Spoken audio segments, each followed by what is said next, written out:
You may now open the folders in front of you. Codename, Thunderball.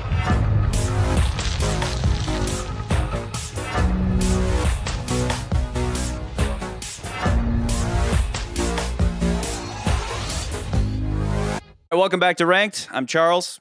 I'm McCurdy. I'm Scott. I'm Nathan. Before we go any further, if you've watched our previous episodes, you're a first timer, look down below, hit that subscribe button. It doesn't cost you anything. We're not asking you for money. We like Bond, and if you like Bond and you want to follow along with this, we are trying to come up with the best, most objective list of ranking the Bond films top to bottom, something that for all time people can look at and be like, yes, this is the most perfect ranking of Bond movies.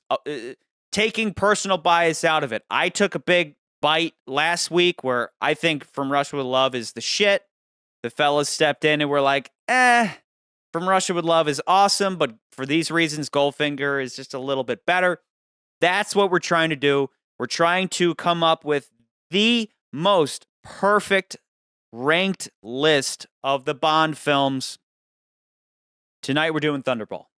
Thunderball once again pits Bond James Bond against Spectre, the evil organization responsible for the events of Dr. No and From Russia with Love.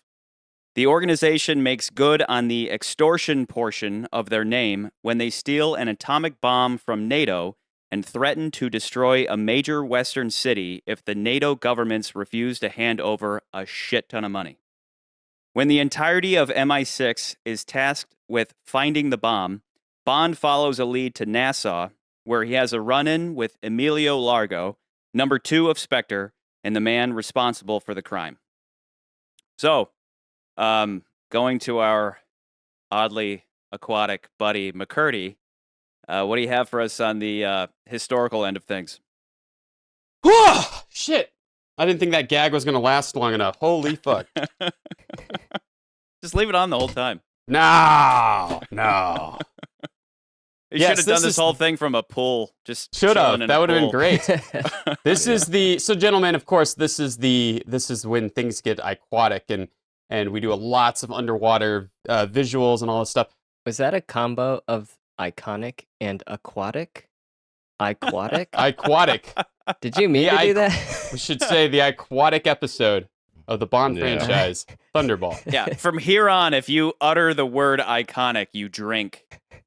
All right, kids, let's get into it. So typically, we get into all the cast and crew, behind-the-scenes stories, but today I'm going to set all that aside, and we're going to deep dive in, see what I did there, into the behind-the-scenes tale that is the legal battle over Thunderball. So let's begin. So we set our story way back when to 1958, and at this point, Ian Fleming has made a handful of the Bond novels. Casino Royale has been adapted for television. He's doing fairly well. He's doing very well for himself, of course. And then one of Fleming's friends comes to him and says, hey, you know what would be great? What if there was a James Bond movie? And, Fleming, of course, says, by Jove, it would be great. Pip, pip, let's do it. So, of course, him and his friends get together. They start making these, start coming up with ideas for a Bond screenplay.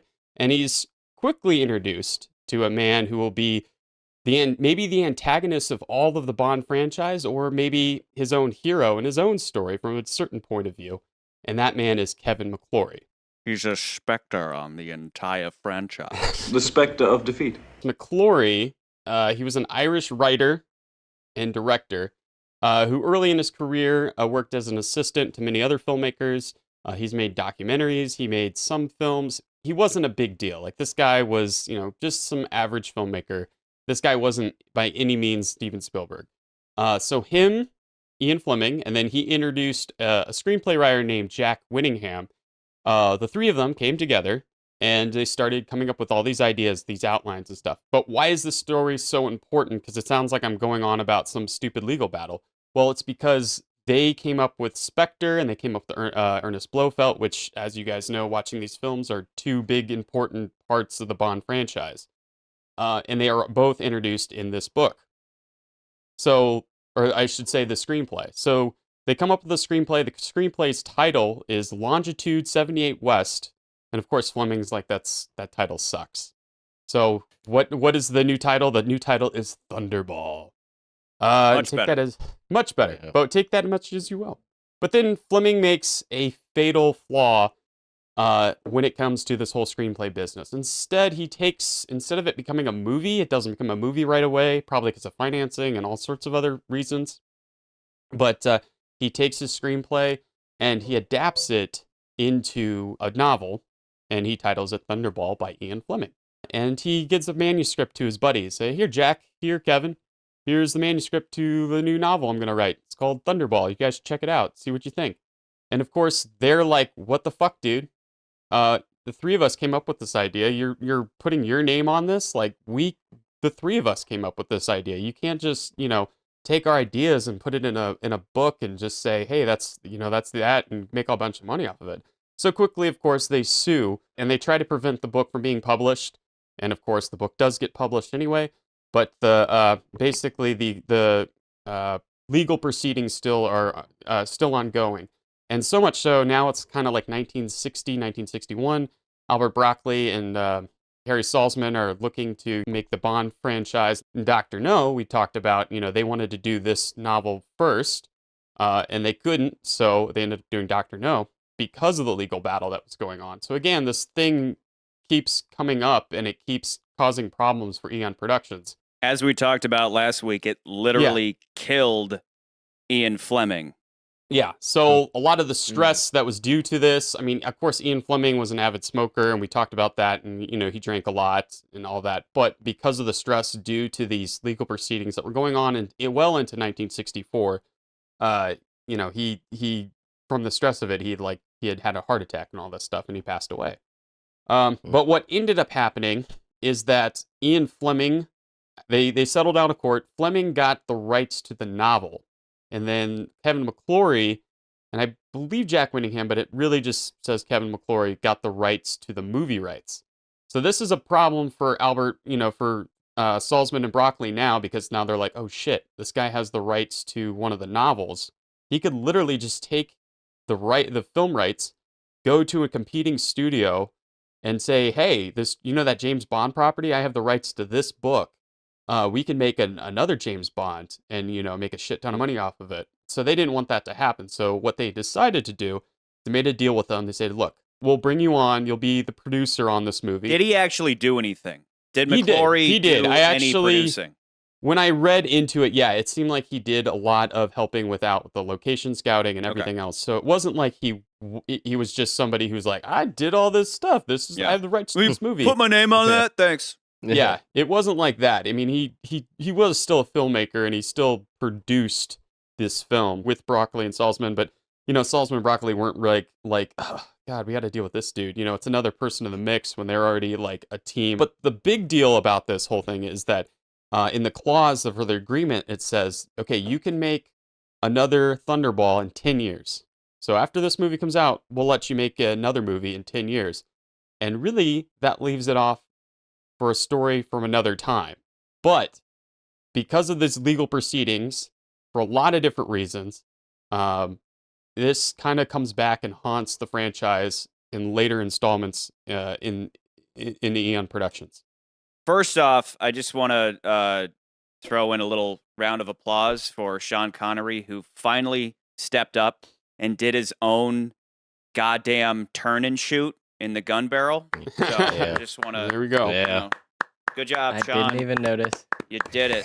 Even with Goldfinger, it was the stunt double guy, the stunt man, who did the first 3 films, and now finally it's Sean.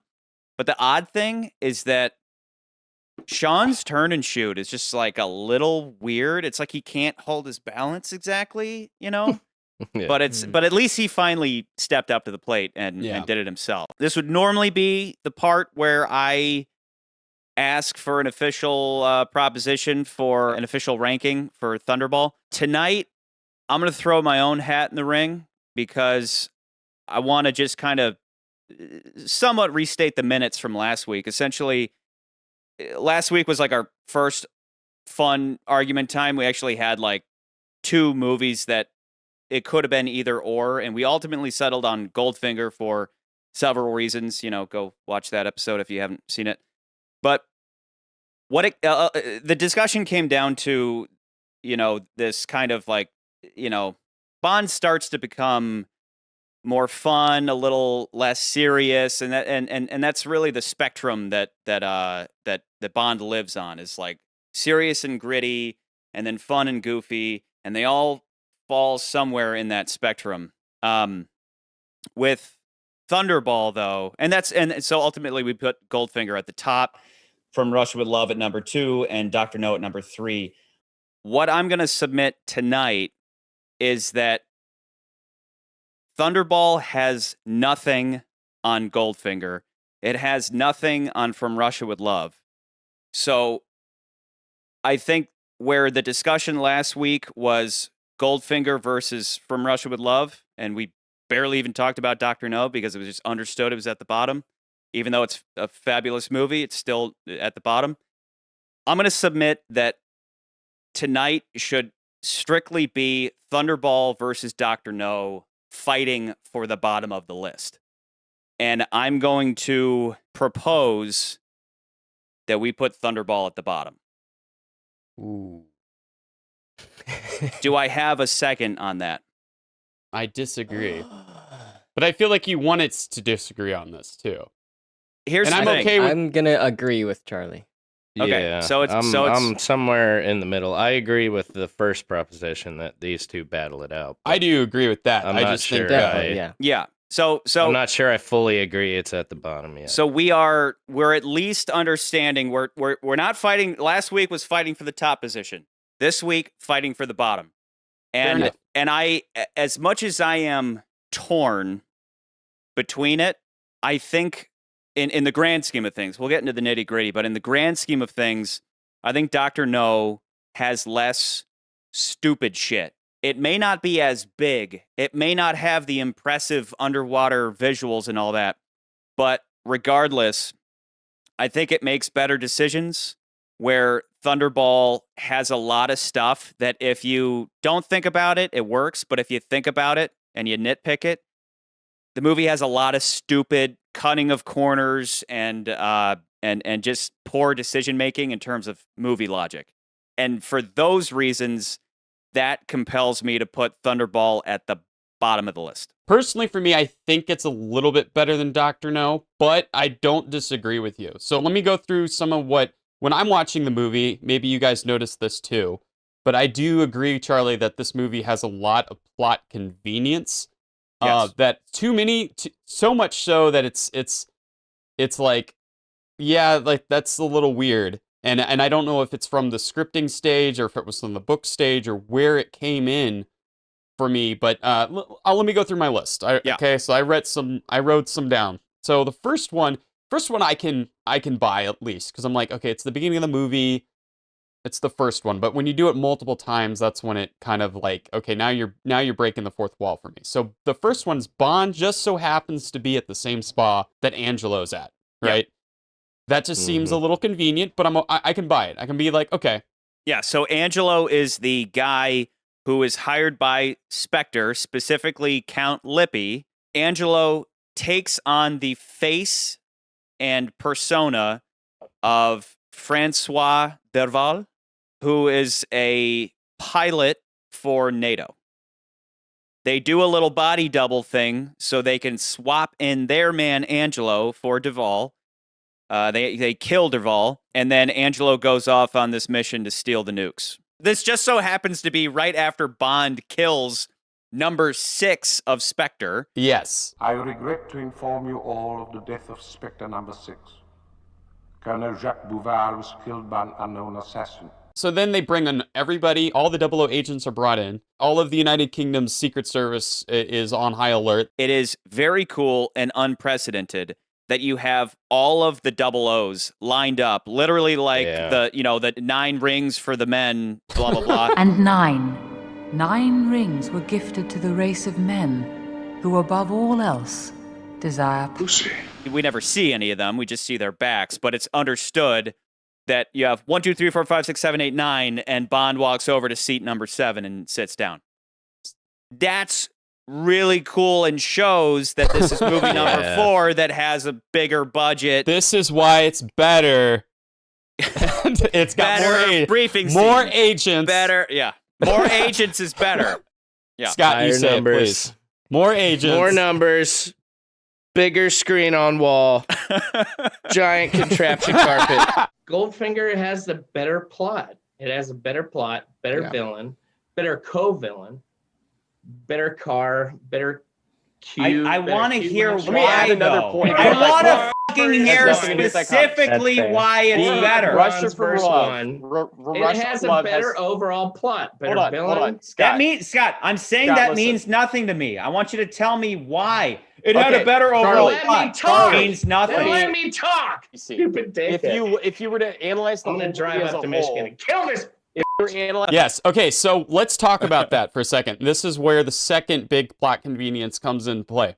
So Bond gets a folder, and you notice it says On Her Majesty's Secret Service, which will be a later film. But I love that that is on there. So he opens the folder up. They say, open your folders up. He looks through all the files. It's all the pilots, everything you need to know about the mission of the Vulcan, which was the plane that goes missing. He goes and finds a photo. Oh my God, look. He sees a photo of Angelo with another girl who we will know as the main Bond girl in this her name goes by Domino. And he sees that and he goes, Well, there was a photograph of that man in this dossier you gave us. His name is Dervals. Well, I saw him last night at Shrublands, but he was dead. huh. Oh, I saw this man last night. He died. And then he sees his sister, and it's taken in Nassau. The bombs must be in Nassau. Who is this girl? Dervals' sister, sir.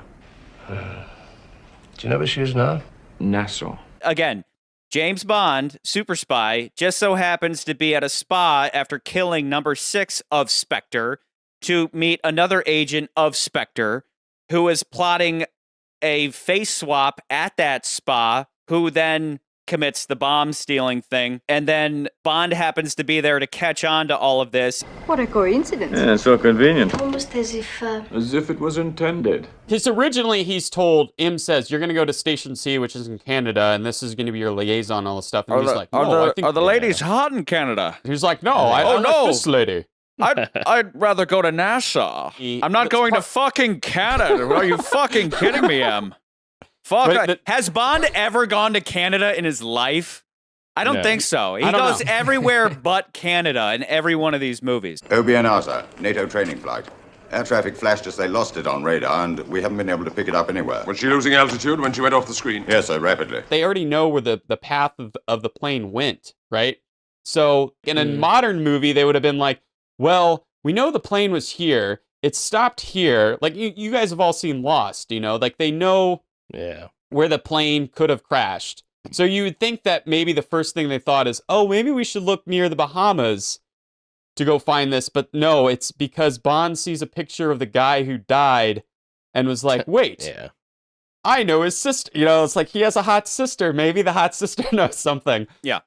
I think today, if they took another crack at it, because again, who knows where these shortcuts came in? Maybe the original script was really long and they're like, fuck it, Bond just so happens to be at the spa or whatever. But they could have injected a little more intrigue. Because again, what are we dealing with? We're dealing with a NATO pilot. All these guys have top clearance and all that. So he's a VIP within the military. You could have easily just started off with this weird mystery of double Angelos, double Dervals, right? Somebody saw this guy dead, and then they saw him alive, and then this gets reported to the authorities, and then, you know, the briefing that Bond receives is like, I need you to look into this pilot. Well, what's so important about one pilot? Well, this pilot is alive and dead. What do you mean? You know what I mean? Like, they like brief Bond about this mission regarding this dead body of a guy who should be alive. You can set up that intrigue without Bond being in the middle of it,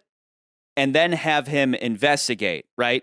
And then they find the sister connection, and then maybe he goes to investigate. But there are ways of doing this without just tying it all together in a tight little bow, right? In the same way, and I'll say this, Dr. No is first and foremost a murder mystery. We talked about that episode 1.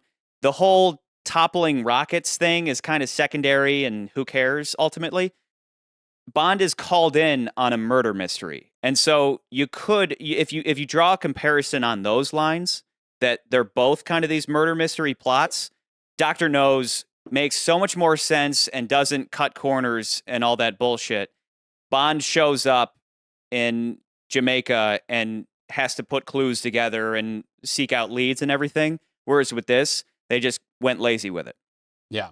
Yeah. So the third one, which I think this is the time when someone in either the writer's room was just like, fuck it. You know, they were like, okay, we need to put this thing together, and we've already done this twice now. This one's the big clincher. Was Bond, right after he investigates the Disco Volante, which, by the way, means flying saucer in Italian. Okay. After he investigates the Disco Volante, and, you know, they throw all those grenades and everything, and he goes to shore, he just conveniently so happens to get picked up by a Spectre agent played, who's Fiona Volpe. And which I also say Fiona Volpe is, it's Volpe? Is that right how you say it? Volpe? Volpe is Italian for fox, which is very fitting for that character because one, she's a redhead, like a fox. Yeah. 2, she's a hunter. You see her, you know, she kills several people in this film, or tries to, or is hunting for Bond. Don't let her make so much noise. Use the chloroform. And 3, she's crazy, like a fox. Like a fox. But she also the scene, the great sex scene where she's with the bars and it's like I'm wild like a cage animal. Yeah, whatever she says. Yeah. You know, that whole scene. You should be in a cage. Yes, that whole scene it's very much on the nose. She is, you know, a fox. Bond never says, "My name is Bond, James Bond." He never says that in this movie. But Fiona, when they're laying in bed, right, the cage, right, she says, Do you like wild things, Mr. Bond, James Bond? She calls him Mr. Bond, James Bond. And I don't know if that's just because, I mean, clearly she read a Spectre dossier on him. And he's right? like, he always introduces himself like this. We don't know why. Yeah, and we can't kill him, you know, but like, they clearly know about each other. Like, he sees the Spectre Ring, and apparently everybody in Spectre knows about Bond, but they can't do a goddamn thing about it. Because he is Bond, and as an enemy of Spectre, should be killed. But she calls him Mr. Bond, James Bond, and I was like, that's the most self-referential it has been so far. Right? Yeah, that's but I will say this. It's been a little meta. Well, this is as far as I go. Yes, me too. This is my hotel. What a coincidence. Yeah, so convenient. This is my hotel. Well, how convenient. Yes, how convenient. Yeah. And it's almost like the writers literally wrote that in there because they knew, oh fuck, this is very convenient. We need to do something. We need to. But that's not the make a beginning of joke the to it. convenience. The beginning of the convenience is that Bond just had a little assault on the yacht. Yeah, and no, then and they I know chase that. him away, Yeah. and he shows up. You know, he swims to shore. He goes to hitchhike, and it just so happens to be Fiona. And it's like, okay, sure. Like, you know, it's like a horror movie where they get into the car and it turns out that's one of the serial killers. But there's so many conveniences in this movie. But then she drives right to the hotel and he's like, oh, how convenient. It's my hotel. Yeah. And then she's like, oh, great. You know, now we can sleep together.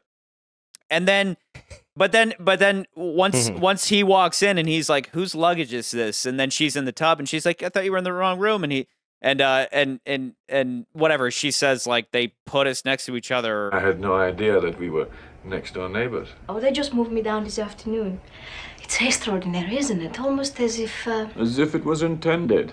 Yeah. That works. That part perfect works. Because that's Bond doing his provoking thing, his provocation thing, where he is speaking the quiet part out loud, which he always does with bad guys. He makes it known. He's like, he says just enough to be like, I'm your adversary, without really coming out and saying it. So that line works. But before that, him getting into her car and her pulling up to the hotel is like a little too convenient, unless she knew where he was staying and she pulled up to that hotel. But then why was she driving along the road? Did she like know that Bond had just had an assault on the yacht and that he was, like, that's what I mean. Where it's like, don't think too deeply into this and you'll enjoy it. But if you start thinking about it a little too much, it's like, it's at the bottom of the list. Yeah. I feel I've had a point. I remember what I was going to talk about. We were talking about Spectre rings, right? So like so the thing about the Spectre ring that I think the layman or somebody who's just getting into these movies might say is like, that's so stupid. Why would you put a fucking squid ring on? Wouldn't that just tell you that you're part of Spectre? But in my mind, I think what the filmmakers and the writers are thinking is more like, no, that's kind of like a call sign, like a secret symbol, much like the Masons would wear rings or something. Oh, you're a Mason. I know. Oh, you're a part of Spectre. For sure. But why did they make them the size of fucking Super Bowl rings? That is like, true. Why is it so blatantly fucking obvious? So you could secret. wear a small one. People know about it. That's true. And then they're like for a super secret evil organization, and he's standing there with a Spectre tattoo, just going, "You're gonna take the Lamborghini, then? Do you want to look more subtle?" And when did you find out? Oh, you're wearing the same ring as Largo. It's a ring I like to wear. Vanity has its dangers. Scott, I get that, but I think it's a little weird. But I will say that's like what makes it weird is the fact that Bond already knows what Spectre is, and like we've kind of already established. On that note, though, a thing. Why? You know what I mean? Why not give Count Lippy a ring as opposed to a random tattoo? Yeah. It's a red box with a spike he has the through tongue. it. Why does he have that and not a Spectre ring? Because a Spectre ring, like nowadays, they would do that. Nowadays, they'd be like, that's got to be a Spectre ring because the audience knows what that is. I'll tell you why. Why do that? I'll tell you why. But I'll tell you why. Go ahead. I know why. I'll tell you why. Fucking go. I just want to keep doing that. So I think the reason is because when they came up again with the idea of Spectre, going back to Kevin McClory and talking about that for a bit, one of the problems with this whole fucking lawsuit is who comes up with Ernest Blofeld, who came up with Spectre, and there's evidence to suggest Ian was high as fuck. Kevin was drunk as shit. The other guy was like tripping on acid. Ideas were being thrown around like mad. It's impossible to part. I came up with that. No, I came up with that. Okay, no, fuck you. Like so there's evidence to suggest that Fleming came up with Spectre and Ernest Blofeld, and I think Kevin's like, no, I fucking came up with that.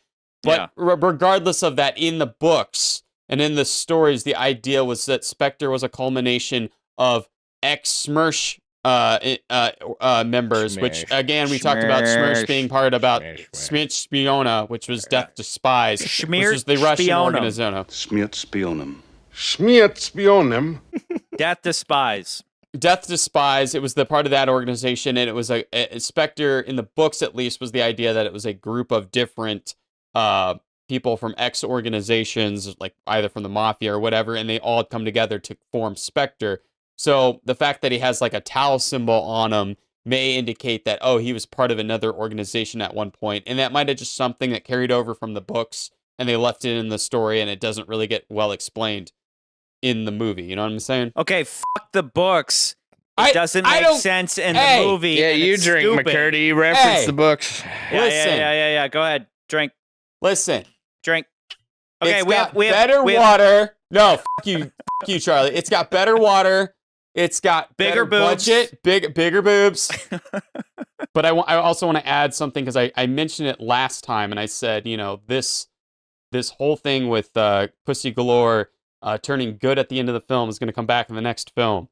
And this is the scene I was talking about. And I'll bring it up because Charlie, it might be one of your favorite lines in the film. But, but after Bond sleeps with her, he says, and she, her goons come in.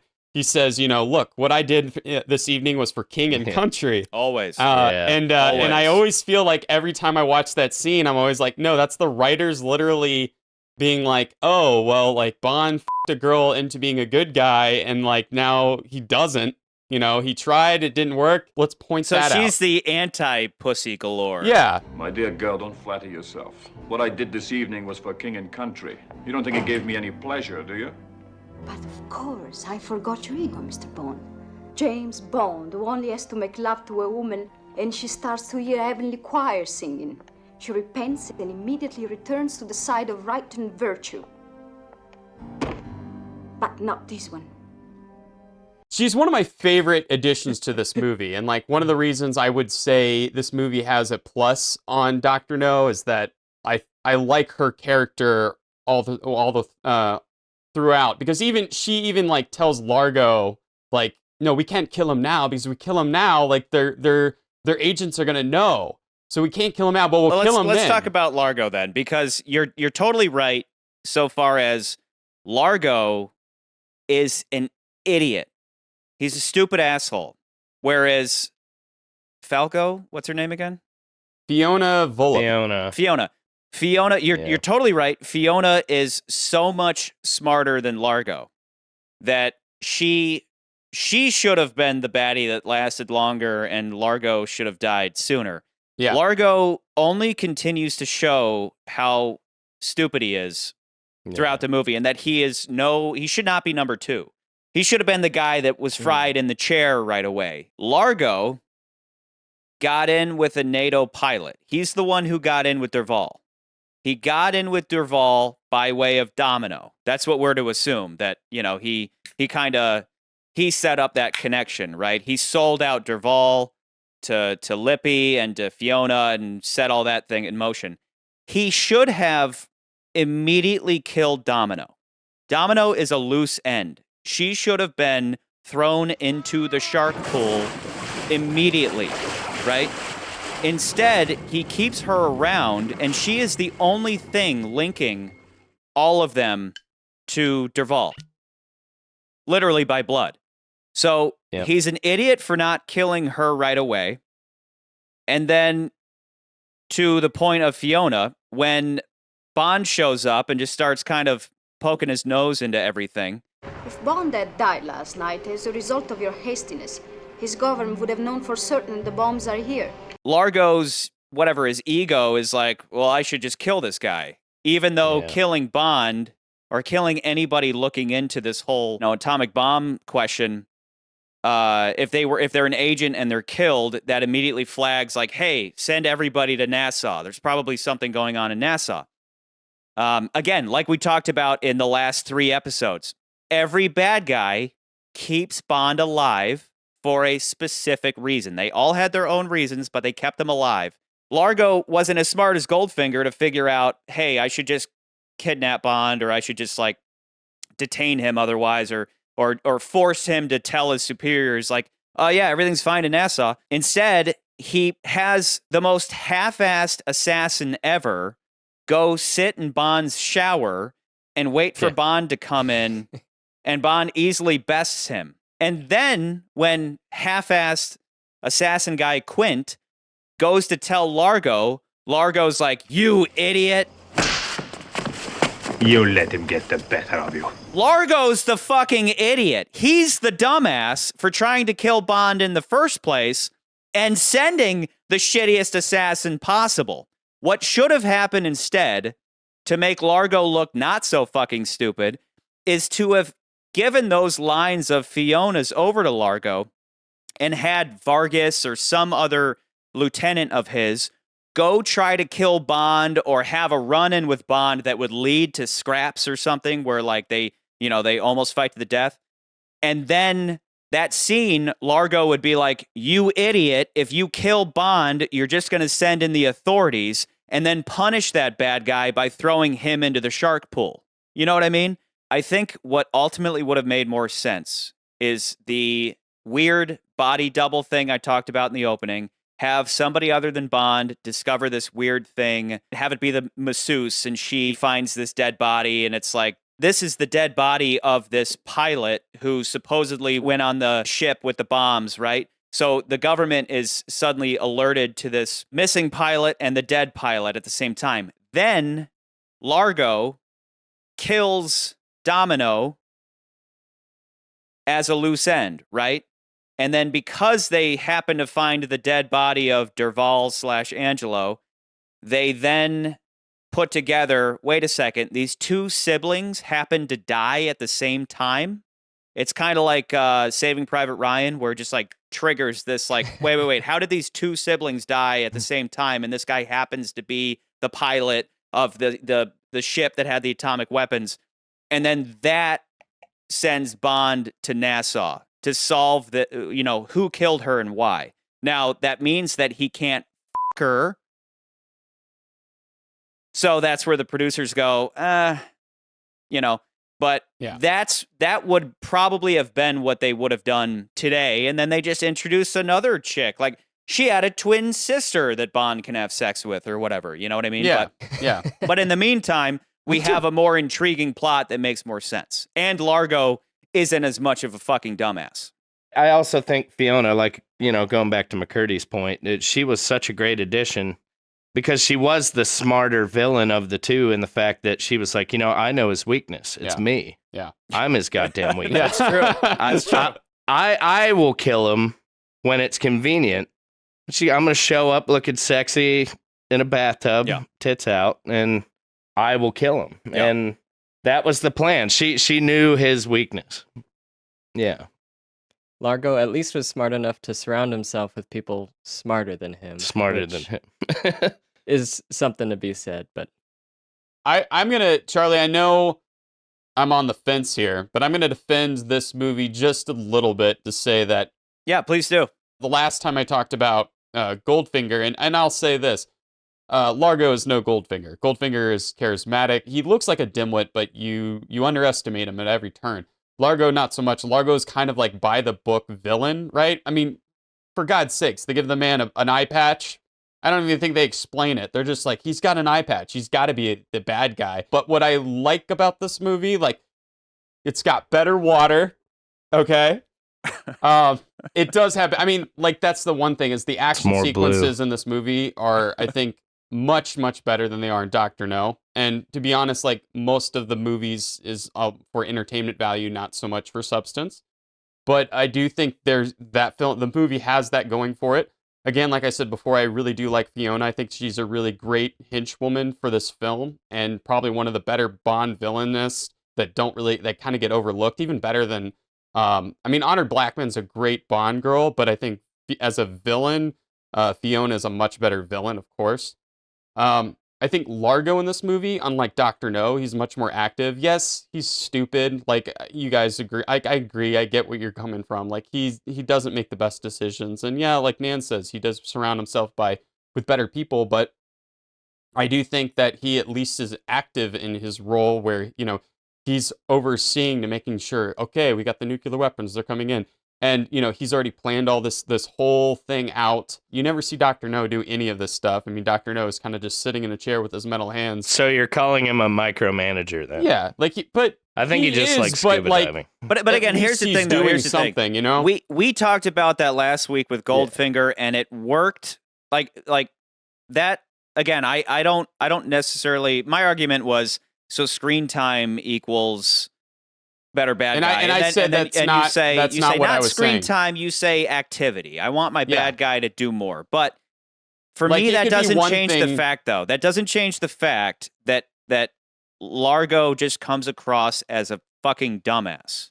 Yeah. Whereas Dr. No, the only mistake he made, I guess, was not fully electrifying the cell that he put Bond in. Sure. As opposed to, Bond just kind of immediately got out by what he like used his shoes or something. But otherwise, Dr. No, even when he's unseen, right? Dr. No's performance is better.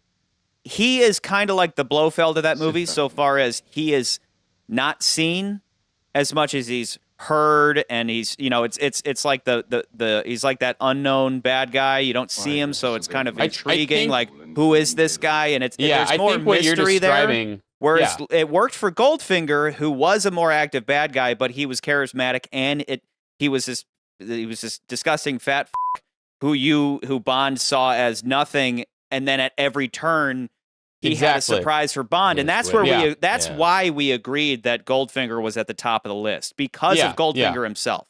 Yes. I don't think Largo saves this movie agree. in the same way, and I think Largo brings it down. And I don't think that Fiona is enough to raise it back up. I think Fiona is great, but I think Fiona should have she should have been that omnipresent bad guy throughout. You know what I mean? But I will say, I think what you're describing with Dr. No in this fact is I forget the actor's name already. I think his performance is definitely better than Largo's. And fun fact, Largo's performance is also dubbed. So that's like 3 movies. I knew to look for it this time. 4 movies in a row, someone's dubbed. Yeah. So but on the dubbing thing though, I thought my impression was like much like it would be today. You have an actor come in, they perform, and then if they're going to be dubbed, you're going to pull them into your looping studio like this, and you're going to have them talking to a microphone. The fact that they just had, and I guess it's because everybody's been foreign, right? Yeah. Dr. No was his own voice because he's Canadian. Is his name? But everybody else, so we have Ursula Andress, who's what is she? She was dubbed, but she's like Germanic or she's Swedish or something. Like she heavy accent. We had Gert Frobe, heavy accent. Now we have Largo actor guy. It's Adolf. I'll find his name. Hold on. Adolfo. We had, I assume he had a heavy Italian accent or something. Yes. Like if you have a heavy accent, they don't give you voice lessons. They just say, "Fuck it, we'll dub it." Dub them. Yeah. I do really enjoy the shooting trap scene between Largo and Bond, but it's not the golf scene. It's It's more because of Bond, because Bond is being pure Bond who loves to provoke. He loves to be pushing the bad guy's buttons. It starts with the whole... Yes, I thought I saw a Spectre at your shoulder. All the way to that moment where he can't help himself. He's like, what's this, a shotgun? And then he just does the shoot from the hip, which is one of the coolest fucking Bond moments ever. Oh, yeah. What could be easier? Perhaps you'd call one for me. Of course. Ball! Seems terribly difficult. No, it isn't, is it? Right before that, he also, when he grabs the gun, he pulls it away. He's like, this looks like it's fitted for a woman. Yeah. Just to mock him right away. He's pointing out that he had just had a guest who was Fiona, who he knows is bad. But tying it back in, he immediately says, do you know much about guns, Mr. Bond? Looks more fitting for a woman. Do you know much about guns, Mr. Bond? No. I know a little about women. I've got holes in different area codes. I think in my head, I'll still I'm going to put up a very weak fight for you guys because I still maintain in my head that I think Thunderball is just a more entertaining movie than Dr. No. Fuck you, bring it. Fuck you, defend it. No! Dr. No, it's, again, they were figuring shit out. And finally, they get the script to the movie that they really wanted to do originally. And that movie, they put everything into it. And even so much like all of the underwater sequences are really a good addition to the film. Even you know what? I even would say that the DB5 sequence in the movie, it's very brief, but I think in some ways it's better because you actually see a lot of it. In Goldfinger, it's in the dark. It's kind of hard to make out what's exactly going on to an extent. In this one, you actually kind of see the DB5 in action a little bit more. There's a lot more gadgets. I mean, again, it's kind of that super spy versus spy argument we had the last time. So yeah, the films had evolved. I mean, there were only 2 more films in. The films had evolved a little bit. And I can see your argument, Charlie. I can see you thinking, well, that's because they had more money. I mean, this movie spent $8 million. I think it was like $9 million. Way more than they spent on Goldfinger. That's 3 times the budget. They went like, that's 9 times the Dr. No budget. Yeah, so better budget. But here's better the thing. movie. Here's the thing. You have to admit though that where that money went to was purely spectacle, and that doesn't mean bad because watching that underwater battle, it's like watching. Awesome. It's like watching the Civil War underwater. It's fucking awesome, but it is purely spectacle. It doesn't add to the story. It adds to the, the cinematic. And I think wow, you're right. I'll say that I agree with you, but I do think the spectacle factor, the film definitely adds a lot more to the movie that I wish was very missing from Dr. No.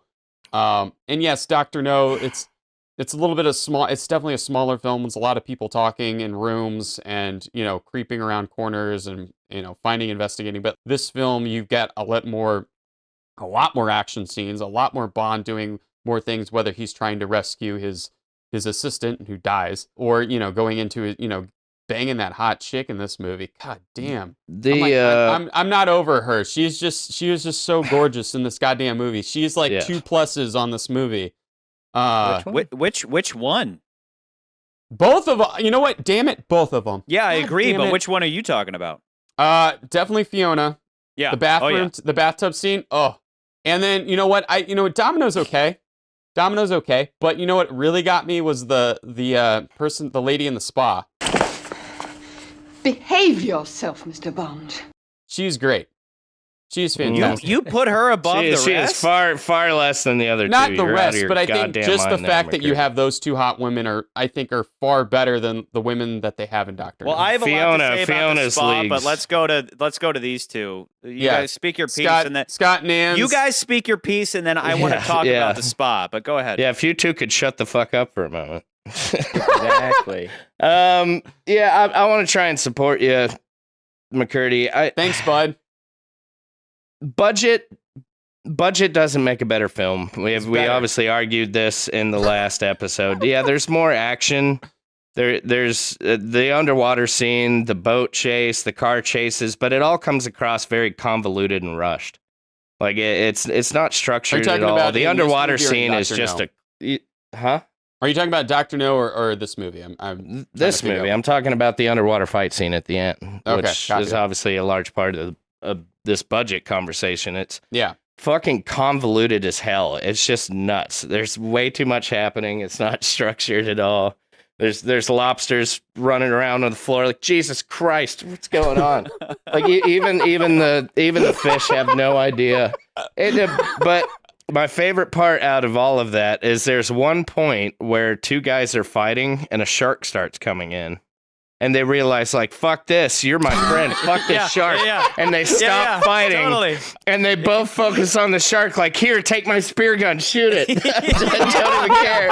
Did we just become best friends? Yeah. And they're like, all right, well, do we just go? When Connery read the script, he realized, oh, fuck, there's going to be sharks in this shit. We need to have a plexiglass system, which is what you will see in most films, is they'll use, like, some kind of plexiglass to prevent the actors from interacting with actual, like, live animals if they're on set. And Connery fucking knew this. He's like, oh, we need to do this. Like, we need to have, that's a really fucking terrible Connery. But anyway, we need to have a fucking plexiglass. So when they get on the set and there's a scene where the fucking wait, it's not glass, it's glass. Plexiglass. When they had a scene where Connery was on set with the fucking shark glass, and the fucking shark breaks the glass, Connery was like, oh shit. And he got the fuck out of that boat, out of the pool. Sorry, old chap. Better luck next time. But and this comes back to the convenience of the overall plot. There's too many convenient points.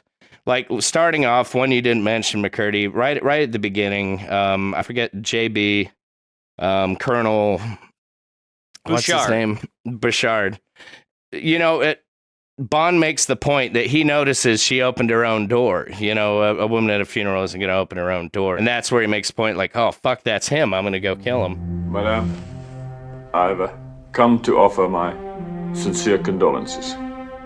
How is there a jetpack conveniently placed on top of his house for escape? Well, why is that there? I can actually explain that. Scott, that is something I can actually explain, because yes, and at first I thought you were going to support me, but then you just went the other way with it. But that's what I'm trying to bring it. I'm trying to bring it full circle to my final point. I'm trying to bring it.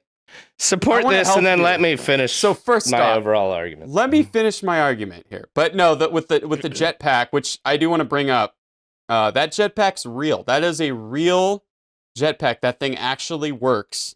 That's not a fake thing. That was real. I had a works long argument as with in it shoots gas out of it. It can't actually propel you up. Yeah, there's no way. It does. Charlie, it actually propels you up. It can actually propel a 200-pound man into the Yes. sky. Where's the Someone proof of wearing this? those That's what I wanna jetpacks would know. fly into like football stadiums and stuff. That's a real thing.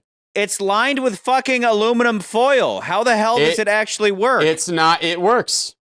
This actually works. And when you think of jetpack, okay, like if you guys know about a jet engines or whatever, we're not talking about jets, but yeah, it's compressed, like hydrogen gas or whatever it is. Not hydrogen. I don't know exactly. I don't know the fucking science of it. It's compressed gas, but yes, it does propel people. It's not very long. It's not like Rocketeer stuff. But wait. No. This is a movie prop. Are you saying the It's movie a prop real- can do it? It's a real. No, I'm not. Like, you can argue with me about like, no, there's no way. Like, yes, it's a real thing. They've used it at Super Bowls. It was used as like it's used at big events all the time. It's like, oh god, look up on YouTube. There's tons of videos of these jetpacks being used. It's not like a fake thing. It's more of a novelty. Okay. It was developed by the military. Jetpacks can be a real thing. Yeah. This in They the call it a movie rocket belt. So is to be thi- fair, in the movie, the actual though, name in is the movie. is- Is this a can't be. movie prop or is this a working jetpack that I could put on and It's a shoot working into the air? It is a working thing called a rocket belt. Look up rocket belt. It's a working When that guy thing. flies, though, when Did the somebody stuntman wears That is it and real. flies, that's real? That is real. When you see him jump off and do that whole thing, that's fucking real. No shit. Now, of course, when they do the close up of Yeah, it's Connery, that's rear a close up, projection and they do and all that's a that, rear yeah. project exactly.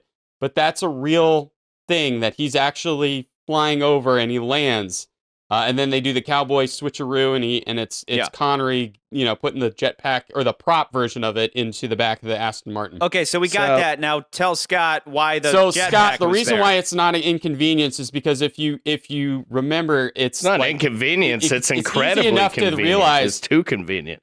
Here's hold on. If he can go from the ground to Yeah, but why is it there? He didn't know. He thought he was dead. He was at his because funeral. he put it there. He put He there. planned it. flew He up, knew he put it wasn't down, dead, and but then he made the walked into point. the other You room. shouldn't have opened your door yourself. That's what gave you away. He thought he was actually dead. No, Scott. He leaves the funeral. Bond follows him. He goes to his house. He gets on the jetpack. He flies up. He puts the jetpack down. He goes That into thing the is house. so he hides, loud. He sits there and waits How did for him. nobody hear him flying onto the roof of the house? That's the point I'm making. Listen, It doesn't if you make want to much talk sense. about the day loud, before. okay, that's fair. But you want to talk about loud shit? I The would one say I moment think in the I movie- think he had the French agent plant it. Maybe and then so. Go, And that could then be go it, get too. in the getaway Fair enough. car. That could be it too. But the other if you want Because to talk why about else loud would she shit- be there? What other purpose does she That's what serve I'm making. to just be sitting in the Aston Martin DB5 the whole time? Instead, my assumption is they got there together. Bond said, hey, I'm going to sneak in. You sneak in through the top. You put the jetpack there. You come back down. You get in the DB5. I'm going to fly over. You're going to help me load it up. And then when they come in and shoot at us, I'm going to put up the thing. And then we're going to shoot them with water. And then we're going to go I'm okay with either of those explanations. Yeah. But no, the other loud thing that bothers me in the movie is when he's at Largo's compound and he already goes in the basement and then he gets out of the basement and it's like the cellar door.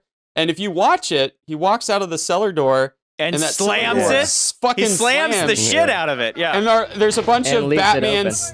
You have a bunch of these Batman 66 henchmen wearing all black, like walking around with guns trying to be like, Yeah. where's this dude at? Where's But this like, dude at? And it's like that's how do they that's not like, hear him? Those are just mistakes. Yeah, Like those are just overlooks. mistakes. Like It's just a we thing. won't count that against the movie. No. But you know, I just thought it was a funny moment. So yeah, that's just so a goof. But Scott, go ahead. Coming back, let me wrap up so Nance can go.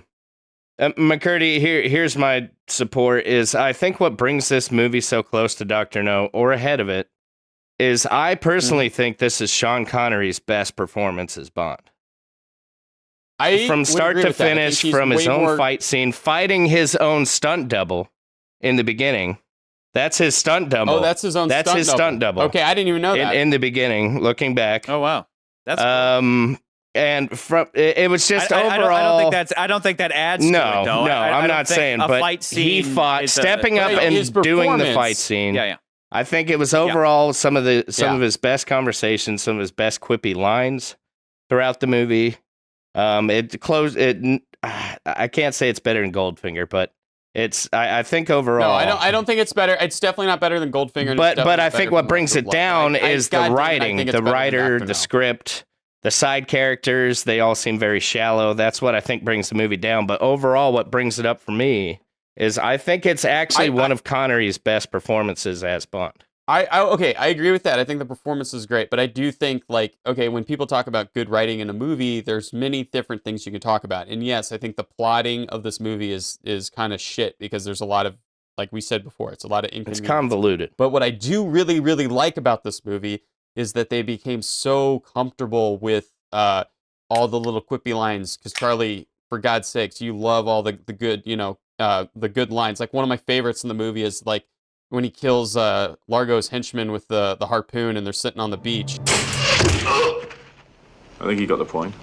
And that scene in itself, I think, is actually a pretty good scene. That's like a really great scene for Connery, and it's a really great scene for the woman who plays Domino, because, he has to tell her very uncomfortable news that it's like, hey, one, your brother died. That's a lot of big news to take, and the fact that the person that you've been sleeping around with killed him, that's also big news.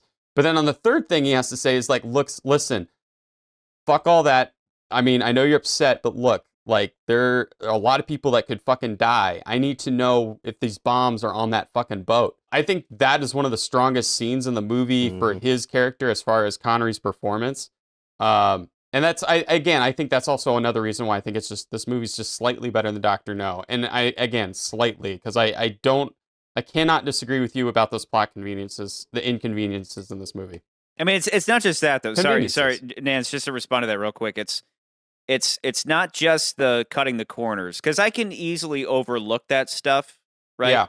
But it more so has to do with, I think overall it's I think Dr. No I appreciate its simplicity.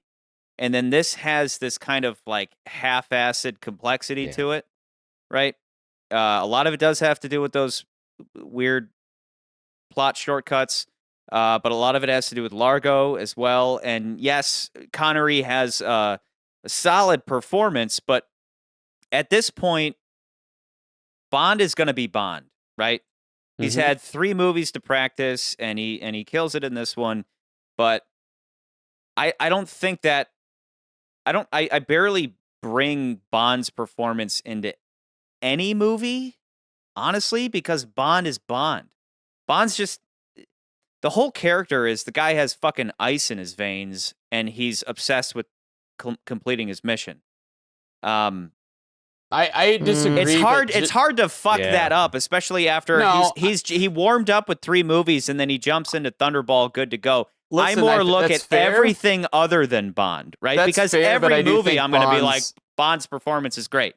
I'm going to think that every movie. I will. Let me throw one thing into that ring though. Bond commits the heaviest sin that Bond can commit in this movie. McCurdy, you brought up how Fiona is the perfect anti-pussy galore, where she's like, Bond's like, I f***ed you for king and country, and she's like, I f***ed you for Spectre, bitch. And he's like, what? And that's terrific. That's great. Yeah. Once again, the feminists have shit on the James Bond franchise because every woman is kick-ass. You can't find a weak bitch in the James Bond franchise. So feminists, be angry about that. Except for this movie, because James Bond commits the highest sin that James Bond can commit. And what is that? You're wondering. How does Bond get women? Pure lust, pure attraction from the chicks, right? But in this movie, Bond blackmails a woman to fuck him.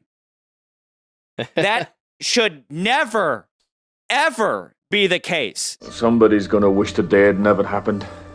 Oh, you wouldn't tell Dr. Wayne. Please. I'd lose my job. Well, I suppose my silence could have a price. You don't mean...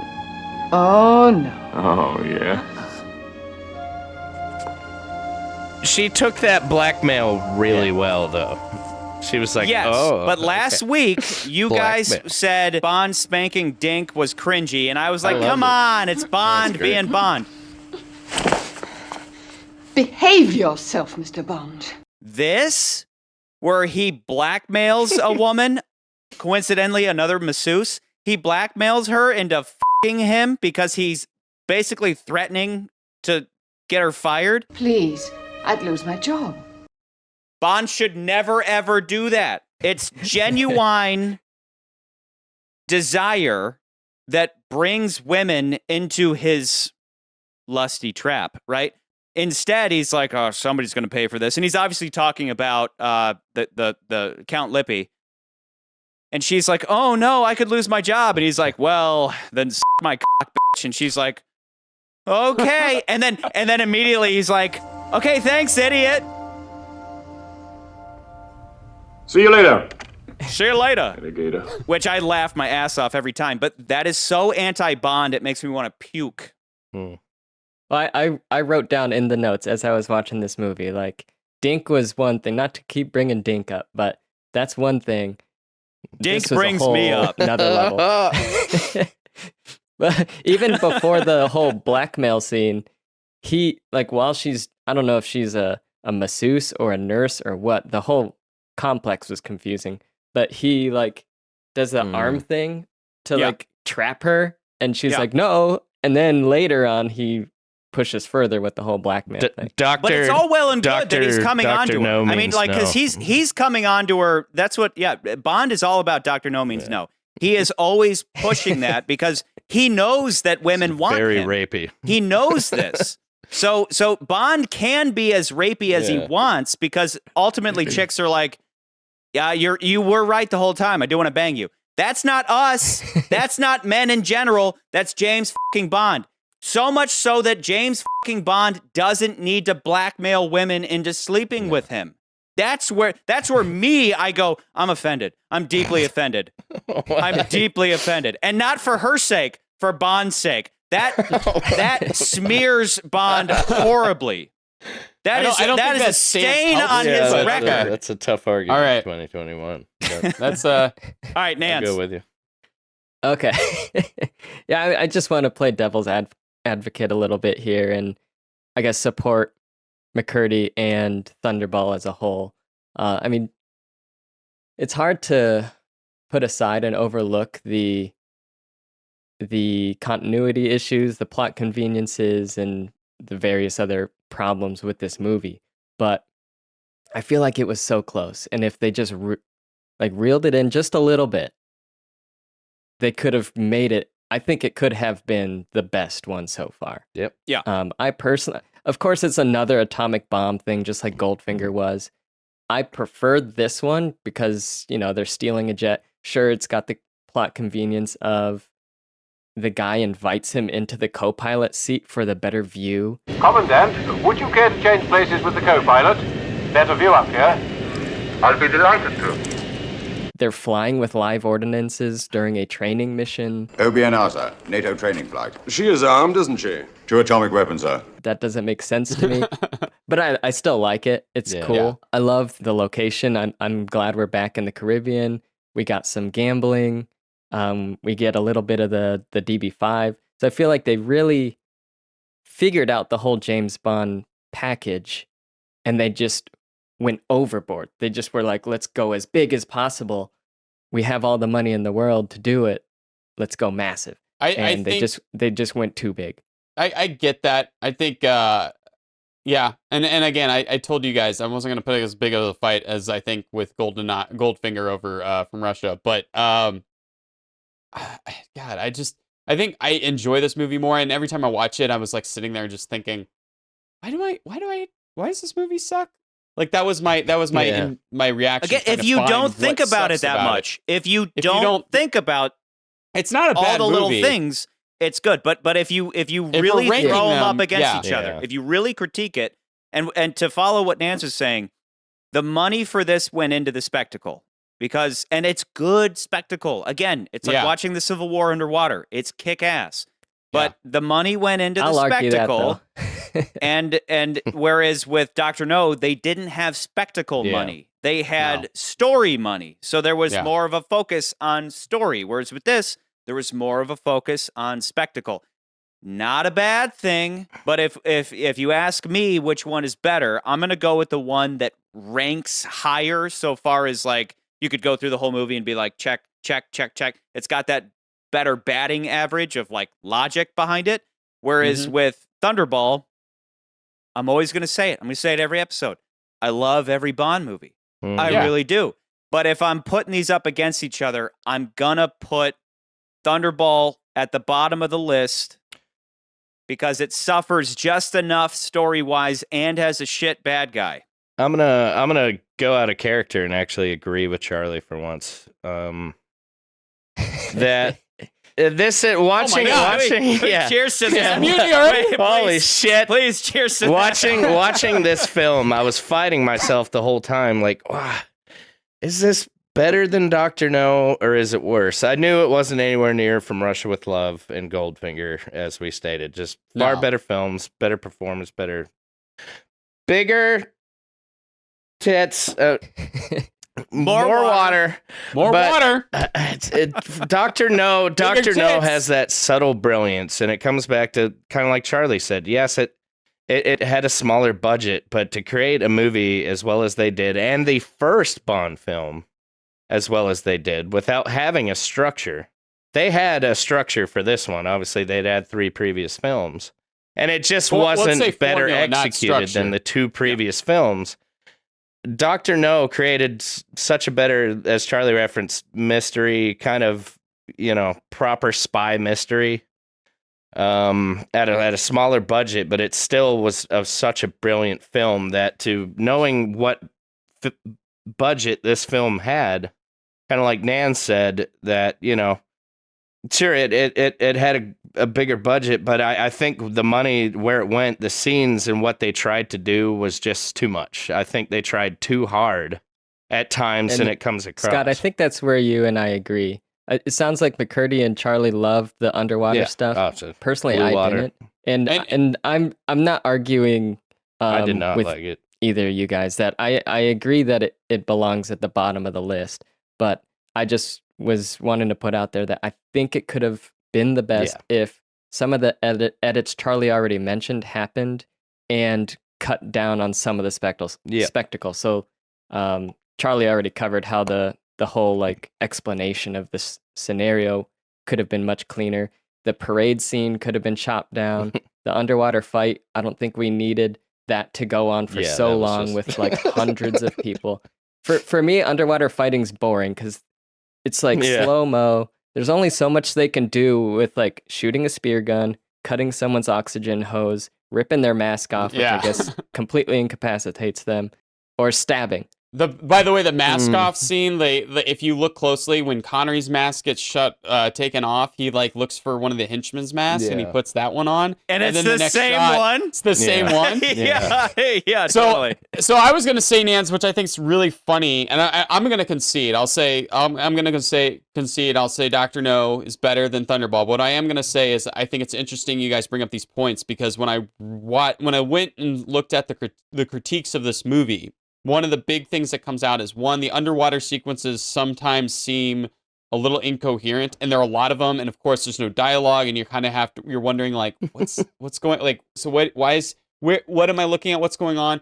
And then the movie just takes a while to get there, right? Like Charlie, you were talking about how the beginning is so long. Like it's long in the fact that like From Russia with Love starts out where it's like, we're learning about the bad guys, and then Bond doesn't come in until 20 minutes in the movie. This movie, however, it's different because he's like conveniently there, but and we have a little pre-credit sequence or whatever. But like as far as the overall plot goes, it takes a little while. Where the other movie, it's literally like this Goldfinger guy. Yeah, he's a bad dude. You should check him out. And then the movie's off the races, like right like that. Like we don't have to wait on any Spectre plot shit. It's just we're already into the movie. But that is what past critics have said about this film. Well, I think the underwater it takes a while to get in, and the water stuff. I'll say this: McCurdy and I, as seasoned filmmakers, we look at the underwater stuff in awe of like, wow, It's Good hard word. shit But- to but, do. to but as a Impressive for the kid, time. and as some, and by kid, not to call you guys kids, but as like people outside of that, Peasants. you just go, this is boring. Like as a kid, I didn't like Thunderball because I was like, the underwater stuff is boring. Yeah. It just takes too long. Now I'm wildly impressed by it, but outside of that realm, it's like, okay, it's impressive, but I don't give a fuck, right? Like, it's impressive, but as far as the story goes, as Sean Connery himself once said, I'm waiting to be impressed. I'm waiting to be impressed. Personally, I think you're a fucking idiot. So I'll say, all in all, Goldfinger had goofy stuff, right? It didn't necessarily have stupid stuff. Goofy and stupid are related, but they're not the same thing. Goofy is stupid, that's fun, and still makes sense. Stupid is just stupid, right? And there are certain things in this movie that, again, if you don't think about it too much and you just love Bond like we all do, you just go along with it. But like some of the things I noted was like the bad guy hiding in Angelos' room, right, was Count Lippy. And it's like this red herring where it's like, here's Count Lippy, but then a guy attacks through the window. And it's like, why did a guy attack through the window? Like, that what was he called there? Was he just there? Like, was he waiting for Bond to get on the phone? Like, I get that they didn't have Count Lippy do it because then they could have a scene where Count Lippy tries to kill Bond, but then Fiona kills Count Lippy. But like, why didn't they let Count Lippy kill Bond first and then have Fiona kill Lippy? And then why does Fiona then just dump her entire motorcycle into a random lake? And then what does she like call a cab? Does she like walk home? Like certain things where it's just like that. I guess that makes sense, but it doesn't. And then even nitpicking stuff like Bond's like, here, keep turning this key. Like, I want to go home with Domino, right? I want to have Domino take me in her boat to the shore. So hey, my assistant girl, keep turning this key. But then Bond goes and unplugs the motor, and then he's like, the motor's not working. But like, just say the motor's not working. That scene is so cheesy. The dumb thing is, again, if you don't think about it that much and you kind of think of it in like an Austin Powers way, it's fine. But like Fiona's death, she's like, hey, Bond, why don't you come with us? And it's like, just usher Bond out. Have those guys usher Bond out. Or maybe Bond's going to fight them or make a scene. So why does she have to go walk up and like shoot him in the head? Or like, but instead they have that slow pistol that's just going to fire into a crowd, right? It's just going to fire into a crowd of people. And then, it's like, if you don't think about it that hard, it's not very stupid. And we're all of us are Bond fans, so we'll give Bond a pass on its stupid stuff, and we just laugh at it and enjoy ourselves. But if you do hold it to those points, this movie just slowly starts to drift below Dr. No, where Dr. No doesn't have all that shit. I mean, even the Three Blind Mice, which is like, we pointed out how ridiculous it is, we're still like, but fuck it. Like, they still triumph in the end. You know what I mean? Charlie, you could say this movie sinks to the bottom. You could, but Charlie, you did say leave. So you did say like I actually wrote that down, the Fiona, how she dies, because that whole sequence, right? The beginning of the sequence, again, it's another convenience thing. It's not a big plot convenience, but it's a little like, shit, how does Bond get out of this sequence? And in other films, Bond uses his intelligence to figure out how to get out of things by his surroundings. But it just so happens in the sequence, and I know this is going to sound like I'm talking about the same thing, but bear with me. A drunk comes up with alcohol, and she just so happens to be smoking a cigarette. So what does Bond do? He breaks the glass and creates a distraction. But like it's just like the writers trying to come up with an idea. Like, oh shit, like what if because if it were another movie, why is the guy so insistent? Get out of here! Can't harm you, man. Drink my food. Yeah. But then when we get to that scene you were talking about with the gun and how stupid it is, I think it's a convenience thing where it's like Bond swishes her in the way to make her a human shield just at the right moment. Are you fucking kidding me? Yeah. And that's what I mean. That's what I mean. In a movie with $9 million, couldn't you have come up with a better idea than just a gun that comes up from a curtain? Like, I get it that we go, oh, gun, bad thing. It's going to shoot Bond. But this is James Bond. Can't they do something a little more fun than just a gun? Like, can't they have like somebody with a poison needle that's going to prick Bond and Bond turns her into the needle? Like, that would have been great. Yeah. That's a little more spy-esque than firing a gun that doesn't even have a silencer into a crowd. And that moment was so drawn out. Just they do it. Gun sitting, gun, make it drums, intense. drums, gun, drums. The guy's literally waiting for the drums to finish. Drums. You know, it just keeps flashing back and forth. But I just want to add a little nerd fact. Hold on, a little nerd fact. So the title of the club that he goes into is called the Kiss Kiss Club. So there was an Italian journalist, a critic, who basically had called James Bond Kiss Kiss Bang Bang. Mr. Kiss Kiss Bang Bang. And the title song for this movie was originally going to be called Mr. Kiss Kiss Bang Bang until, they got their heads out of their asses and they were like, wait a minute, why would we do that? Let's do a song called Thunderball, which I think is a great song, by the way. But instead they put it in the movie as Mr. Kiss Kiss Bang, or I think it's Mr. Kiss Kiss Club is what it's called, or the Kiss Kiss Club. But that's in reference to what this critic said about James Bond calling him Mr. Kiss Kiss Bang Bang. Well, McCurdy's already stole my fire for my music point. You're welcome. But I might as well continue into this portion. I love the music ranking in this movie. Songs. Well, I like the music. At this point, we have 3 movies that all have a classically sung title song, right? Yeah. We have From Russia with Love, because Dr. No it's the title's theme. Yeah. We have From Russia with Love, Goldfinger, and now Thunderball. They're all the name of the song. They're all the title. They're all titular, whatever the fuck you want to call it. Go ahead. Which one is the best classically sung and why? Well, I'm going to continue from McCurdy's point. They originally, as McCurdy said, wrote the song Mr. Kiss Kiss Bang Bang. And 2 weeks before the release of the movie, the producers, right, etc., the whole team decided, well, no, we can't have, we follow this title sequence, songs being focused towards the title sequence name. We got to rewrite it. Scratch that song. That song later came out, Mr. Kiss Kiss Bang Bang, but did not release at that point in time. This song, Thunderball, obviously written and composed by our favorite guy, John Barry, was sang by Tom Jones. Tom Jones was another one, a point I didn't make last week and obviously didn't fit to this film. Frank Sinatra actually said that Matt Monroe had the best voice of his generation. Frank fucking Sinatra himself said that. So that's what makes this comparison to From Russia with Love hard for me, because that was, well, actually, I wound up conceding to Goldfinger being number 1, but this song out of the 4 is by far my favorite. Thunderball is number 1. Okay.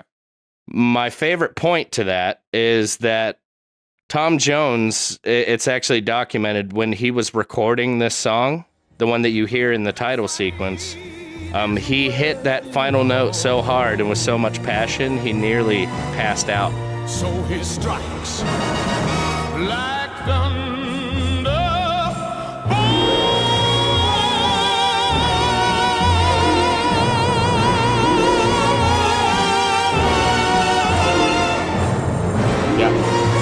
It was actually recorded that he closed his eyes to hit the song and he held the note for so long that when he opened his eyes, the room was spinning and he had to hold on to the audio recording wall. And he said, I nearly passed out because they said, awesome. Destroy that last note.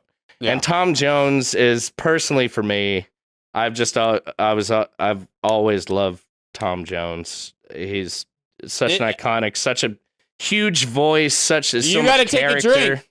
You have to take a drink. I said iconic. Fuck. Well, but I'm going to add to Scott and say that I love. If I had another reason why I think this movie's better than Dr. No, this song. I'll say better music.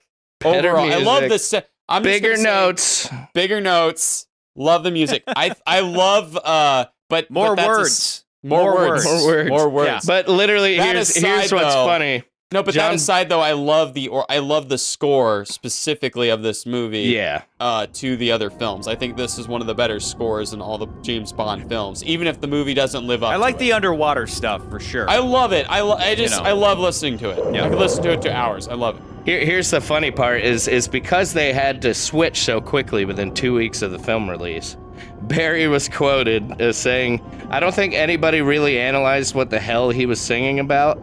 And I still don't know what the song is about to this day. But we were given that problem and we had to live with it." And in 2 weeks, they still made a song that was that goddamn good. That's why it's number one. If you listen to the lyrics, it's like something like he's like a Thunderball. But like, what is a Thunderball? Yeah, they're like, fuck it. Let's go with it. You just gave a Y for Thunderball.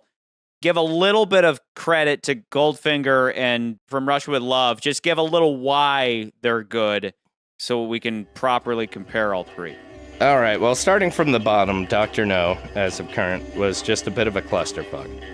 Obviously, it goes from the original composure of the Bond theme as we know it to the Calypso dance theme crap to Three Blind Mice. It just, they didn't have it down. From Russia with Love is in third as of current. If they would have nailed it and put it at the start of the film instead of the end, I still think that the film, you got to look at the song as it's put in the film with how we're ranking them personally, not just the song itself. Because Matt Monroe has a special place in my heart, and as I just referenced, Frank Sinatra actually is quoted as saying he's the best voice of our time. Yeah. And that's batting.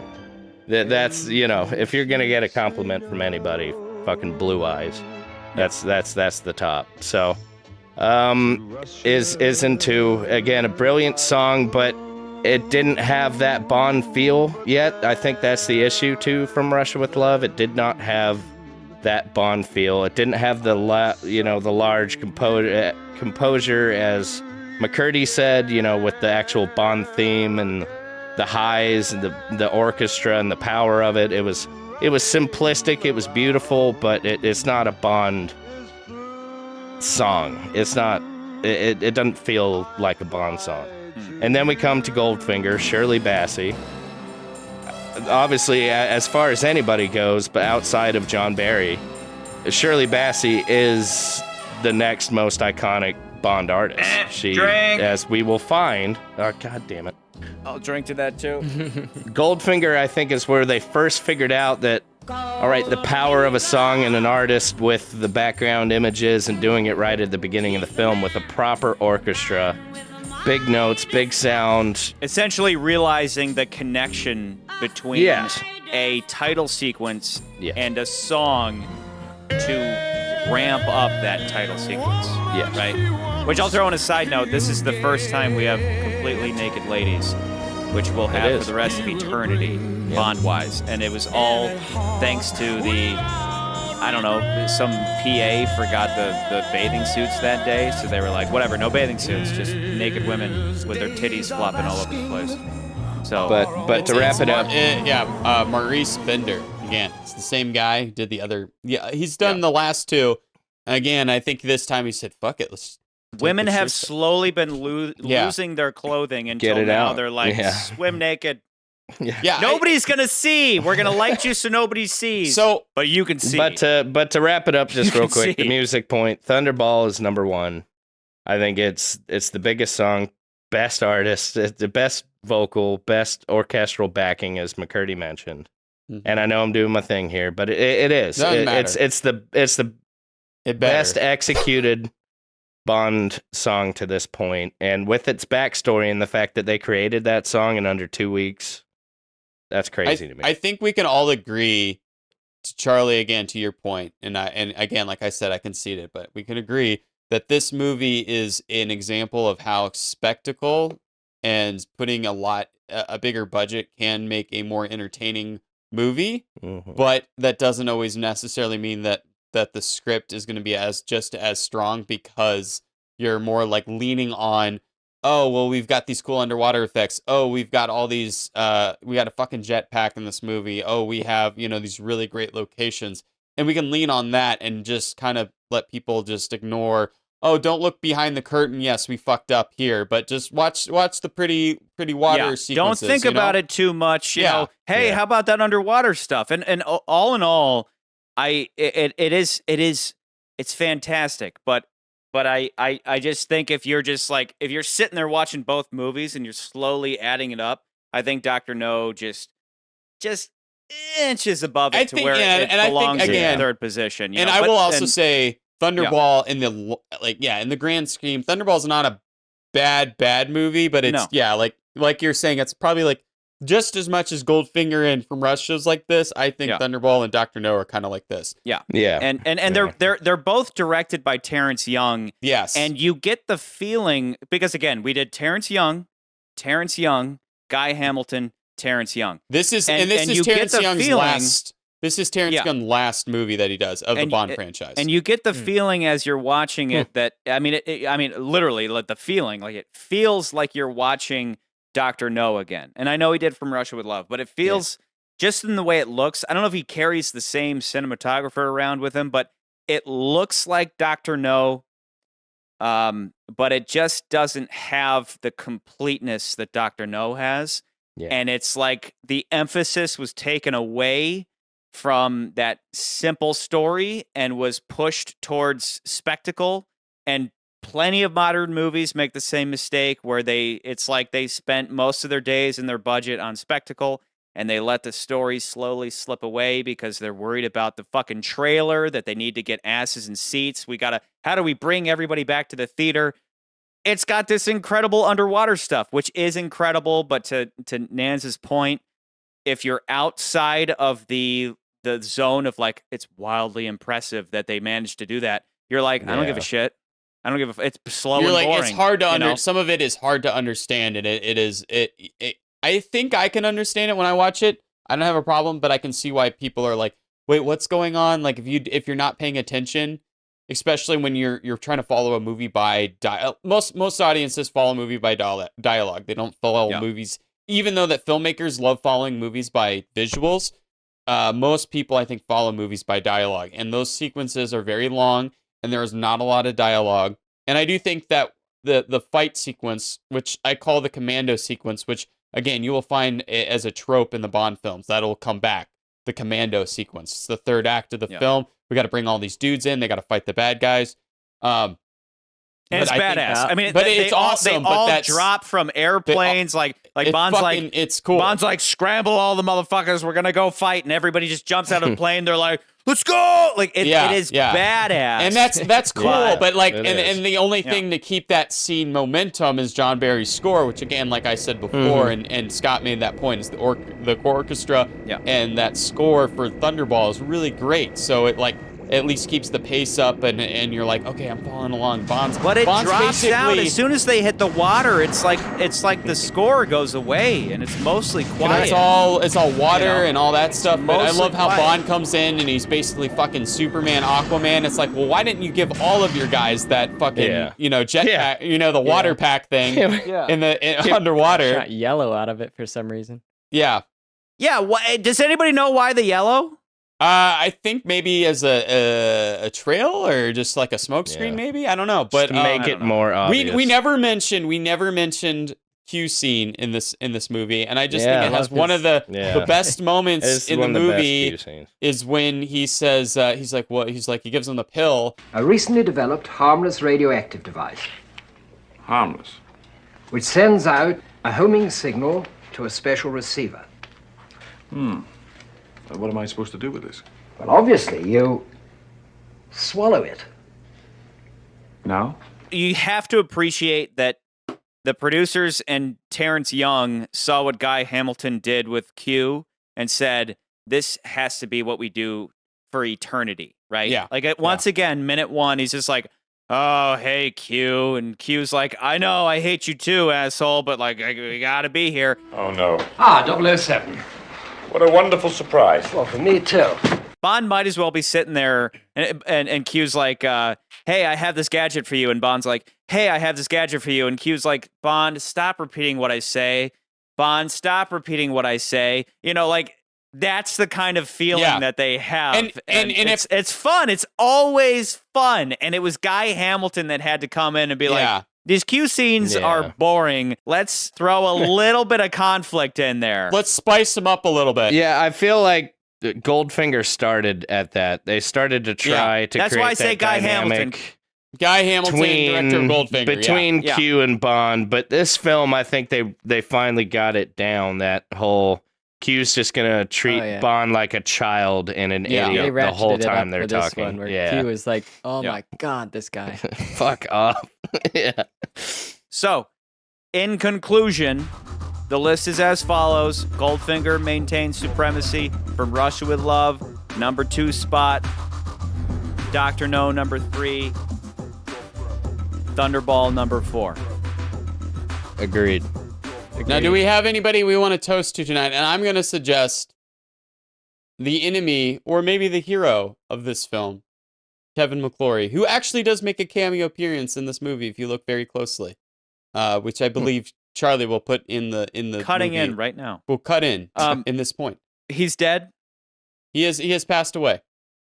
Okay, whether or not Kevin McClory came up with some shit, we weren't there. Giving him the benefit of the doubt, even though he was literally a specter on the shoulder of the entire franchise, Kevin McClory may or may not have come through with some good-ass ideas that added to Bond lore. So as far as that goes, to Kevin McClory, is he friend? Is he foe? Maybe we'll never know.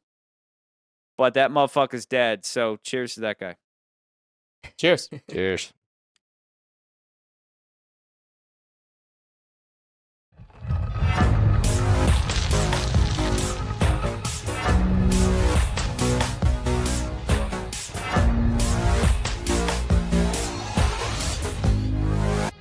Hey, if you liked this video, if you love the arguments, if you want better Bond, better arguments, better ranking, please like and subscribe down at the bottom. We'd appreciate it.